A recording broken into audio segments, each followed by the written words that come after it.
drunk boxing, a.k.a. Mr. Moo Shot himself, a.k.a. El Adobo, a.k.a. El Sazon. Ladies and gentlemen, there's a lot of frustration going on in the boxing community. Some of them is warranted. Some of them I think is over-exaggerated.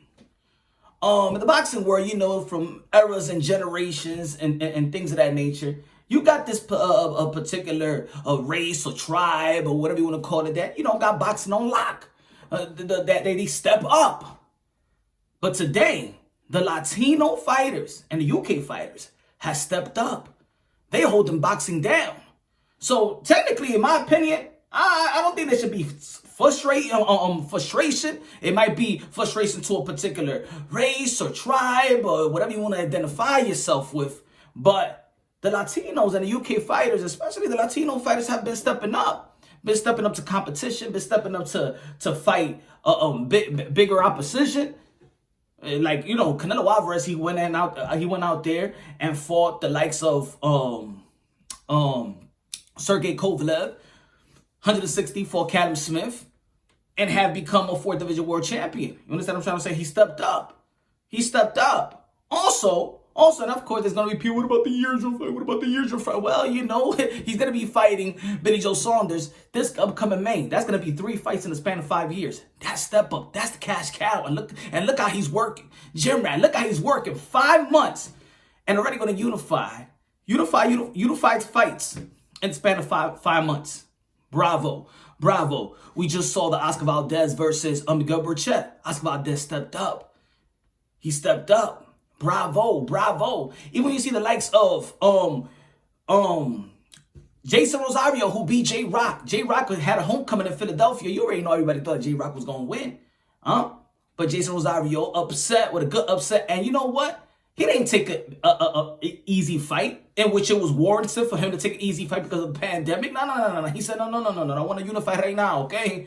Today I want to unify. I don't care. And they probably said some of these, and his promotion was like, yo, take it easy. You know, let's put more money in the pocket. Get something easy. You know, a little showcase like everybody else be doing in the country, you know. Jason Rosario said, no. Yo quiero llamarle ya ahora mismito, coñazo, coño. Que I want to be great. I want to be great, okay? I step up, okay? I know a lot of people think he's going to beat me, but yo soy platanero, yo soy Dominican power right here. He stepped up.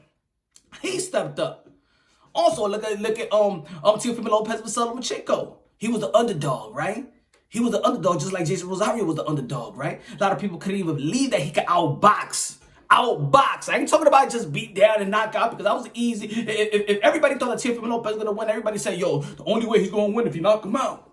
I hear a lot of people said that he only got a puncher's chance. But to outbox the guy that was regarded pound for pound, 1, 2, 3, you can flip it around. Vasily Lomachenko. Teofimo Lopez stepped up back-to-back. He fought Richard Comey, beat Richard Comey, and then beat Vasily Lomachenko back-to-back in a time where he didn't have to fight that big fight. He could have fought an easy fight like a lot of people right now is fighting those easy fights in between, right? Like a Canelo Alvarez, like y'all was about to say. But of course, today you got something planned 2 months after. I'm okay. So Teofimo Lopez stepped up. You remember when Gerald Miller, when he tested positive, who stepped up and only had 1 month to prepare for Anthony Joshua? And what happened when he stepped up? He was a major underdog. What happened when he stepped up? He became heavyweight champion of the world. He stepped up. Latino power, Latino heat, like Eddie Guerrero. He stepped up. Who else? And look, Ryan Garcia versus Luke Campbell. Everybody wanted to see Ryan Garcia step up. Everybody was frustrated during the summer. Yo, he's not trying to fight this person. He was supposed to fight on July 4th. Yo, what's Ryan Garcia doing? Oh shit, Ryan Garcia, Luke Campbell. Oh, that's a 50-50 fight. I mean, Luke Campbell got a lot of experience. He's a gold medalist, yo. I don't know that's gonna be good. He stepped up. And we're looking at the lightweight prestige division, right? You know what I'm saying? The interesting division. We saw Teofimo Lopez stepped up. We see Ryan Garcia stepped up. Gervonta Tank Davis, when he went to the 135, who he fought? Gamboa. Even though that he was an underdog and everybody got Gamboa, that he's not in, you know, he's he need his pink slip and need to retire. But look who he's fighting. Gervonta Tank Davis. Devin Haney. Look at right now, Gary Russell Jr. We don't even know when the man fights. And I'm a fan of Gary Russell Jr. Everybody that subscribe to the channel has been following me since day one. Know I'm a fan of Gary Russell Jr. But goddamn, shit. I don't know when he's gonna fight, but guess now who he's gonna fight? Ray Vargas. Ooh, that Latino stepping up, huh? Leo Santa Cruz fought Gervonta Tank Davis, and Gervonta Tank Davis could have fought anybody. He would have fought in 130. You know what I'm saying? What about Shakur Stevenson, Gervonta Tank Davis? No. But Leo Santa Cruz stepped up. Leo Santa Cruz stepped up. And for Gervonta Tank Davis got knocked out, but at least he stepped up. Oh, Mikey Garcia. You remember when everybody was saying that Errol Spencer's the boogeyman? Well, Mikey Garcia that came from 135 and challenged Errol Spence. How many fighters in the pound-for-pound list? How many pound-for-pound fight other pound-for-pounds? We know Canelo Alvarez fought Triple G when they both was pound-for-pound. And we saw Mikey Garcia fighting Errol Spence when he was pound-for-pound in a lot of respective pound-for-pound lists, right? And shout out to Errol Spence, too, that, you know, at least he gave Mikey Garcia a chance. But we already know that who was the major favorite to win. It was a surprise that Mikey Garcia even made it to the 12th round. But he did, right? And then, hey, we got to give kudos to certain fighters as well, like Errol Spence, like Jamel Charlo, and Stephen Fulton. Stephen Fulton versus Angelo Leo. Angelo Leo, another Latino. He right there for you. People are stepping up. UK fighters. Usyk versus Chisora. Daniel Dubois versus Joy Joyce. They stepped up. A lot of people was like, yo, Daniel Dubois, you got a lot of, you could fight. You could fight somebody else. But he stepped up. The underdog, 23 years old to Joy Joyce, 35 years old, with all the pedigree that he has. Orbital Bone, you know what? He's coming back in April. Wow. Hey, and shout out to the Asians as well. Tanaka, Ioka, just ended the year. It's December 31st. Beautiful fight. Beautiful competition. We already know Inoue that fought in the Super Series. Nonito Donaire.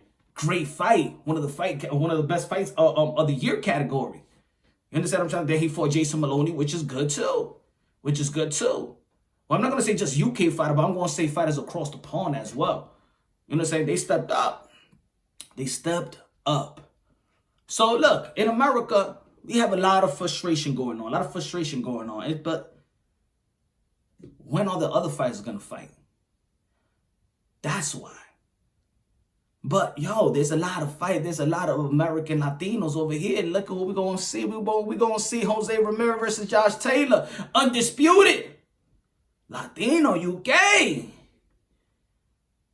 Should be a lot of frustration. A lot of things going on in the sport of boxing. Who we got this week in Chocolatito?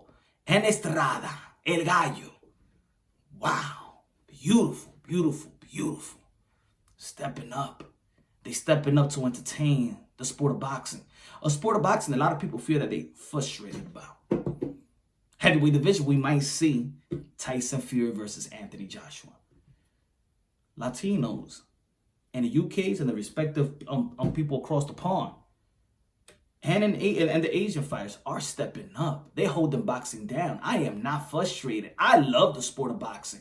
And there's generations and generations to come that a tribe or you know what I'm saying, like back in the days of the Jews and the Italians held it down, and the black fighters held it down, and Latinos also held it down in the smaller division and things of that nature. And now look at the boogeyman in the 168. We got David Benavidez who's calling on Charlo. We don't know what's gonna happen. David Benavidez need to get his vaccine shots. Who's stepping up? Latinos are stepping up quick, and I could say more names as well. He's stepping up. So right now, man, Latinos, UK fighters, and across the pond is holding the throne right now. So a lot of people just need to look at boxing, of course, as a world sport, but a lot of people want to break it up and divide it and stuff like that with nation, with supporting your countrymen, supporting your race and your tribe or whatever, you know. And I think it's going to get more. It's going to get better. Look, hey, you remember when everybody was talking about resume? People was calling Danny Garcia a cherry pick. Danny Garcia had one of the most prestige resume in the sport of boxing. Danny Garcia stepped up to fight Errol Spence as the underdog. I'm saying these fighters step up when they're underdog, when nobody believes in them, when it's the hard fight, and they step up. Let me know. Let me know what y'all feel. Leave it in the bottom. We're gonna go live. We're gonna be talking about this in depth tomorrow. Let me know how y'all feel. Be ready. All I'm saying is everybody gets their turn, and right now, y'all already know who's stepping up. It's gonna be a good weekend, y'all. And shout out to Clarissa Shields. Shout out to women boxing as well, and shout out to the other fight that's most anticipating. We got Cecilia Breakers versus Jessica McCaskill. Jessica McCaskill from Chicago, my beautiful sister. And Cecilia Breakers, another beautiful sister, but another beautiful soul from Poland, but she's Venezuelan, Latina. Hey, I gotta go.